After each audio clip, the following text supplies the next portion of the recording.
So you're trying to rank up, but you keep getting beat back down. Maybe you're even playing the exact same deck as me, but you're getting different results. So what is it that the pros are doing that you're not? Well, let's take a look at 4 things that you might be making mistakes with, the easy way to improve them, and what the pros do to take it one step further. First up, we have the Sanctum.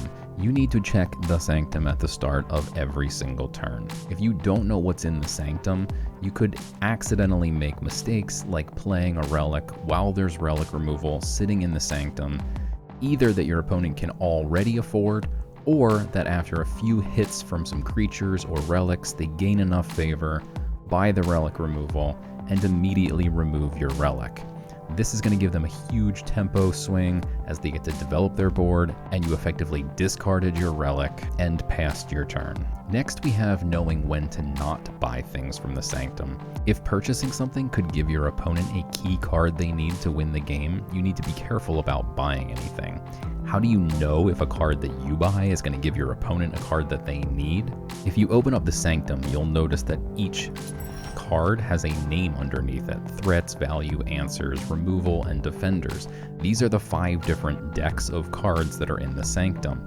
When you purchase one of these decks, it's going to be replaced by one of the 2 remaining decks. Now, there's actually currently been a bug for over the last year where the deck that you purchase can also show back up. So for instance, you try and deny your opponent relic removal, like the Wiccan Trapper, and immediately the Bronze Servant shows up.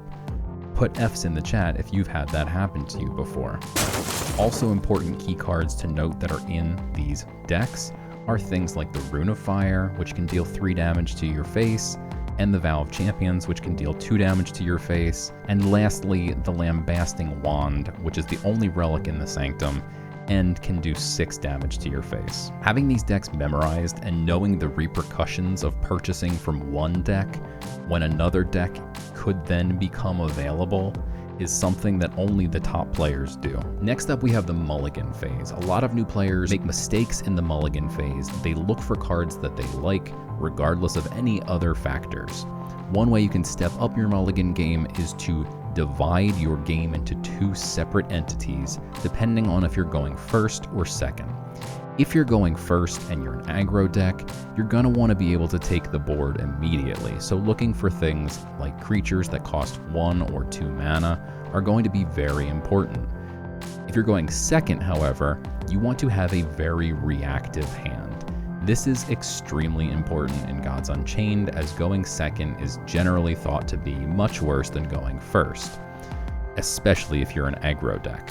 Reactive cards are cards that can react to what your opponent is doing. That means things like Vanguard Axewoman, Archers, Relics with Blitz, or even 1 and 2 mana spells. One other important thing to note is if you're going first, you only get 3 charges, aka 3 attempts to search for a card that you want, whereas if you're going second, you actually get 4 charges, so you're more likely to be able to find cards that are helpful for you that are reactive. Let's take a look at this mulligan that I just had. I was going first, and therefore I need to find a creature that I can drop on turn 1. I'm an aggro deck, I want to feel good about my turn 1 drop. And here we have the perfect going second hand. If I was going second, this would be my ideal hand. I have a Blitz Relic with Twin Strike, I have an Archer that can deal 1 damage on Roar, and I have a Blitz creature, the Vanguard Axewoman. However, I'm going first, so I need to get rid of one of these creatures and hope that I can find something that I feel good about dropping on turn 1, whether it's a 1 or 2 mana creature. I find the Marshwalker here, and I'm very happy about it. If you want to take it one step further to the way that the pros do it, they're going to be mulliganing based on who they're playing against and what type of deck that person is playing. So for instance, if I was playing cards like Light's Levy or Umber Arrow, I need to have a target that has 2 strength or less in order to be able to utilize these. If you're playing Big Beast's Nature, maybe you only have Black Jags, Underbrush Boars, a bunch of creatures with 3 strength or more, and you're never going to drop any creatures that I can target with my Umber Arrow or my Light's Levy. That means mulliganing for that card is going to be very bad. However, if you're playing Light, for instance, you're going to have a ton of 2 strength creatures, and I'll definitely want to get a Lights Levy or an Umber Arrow in the Mulligan so I can wreck your day. Lastly, when we talk about the Mulligan, we need to discuss how it actually works. Less than 1% of all Gods Unchained players actually know how the Mulligan truly works. That includes the game developers themselves, as when I brought it up the other day, the devs had to go searching through the annals of history to find out if what I was saying was actually true. Only the original players who were there at the very dawn of the game, when the Mulligan system was changed, know how the Mulligan system actually operates. In most games, if you ran 2 copies of Orcish Elite, for instance, it's a 5 mana creature, you probably don't want it in your opening hand. Let's say you draw one in your Mulligan and you get rid of it. In most games, that copy would be gone, and you could still draw the second copy in your Mulligan, and you'd have to Mulligan that away as well. This is not true in Gods Unchained.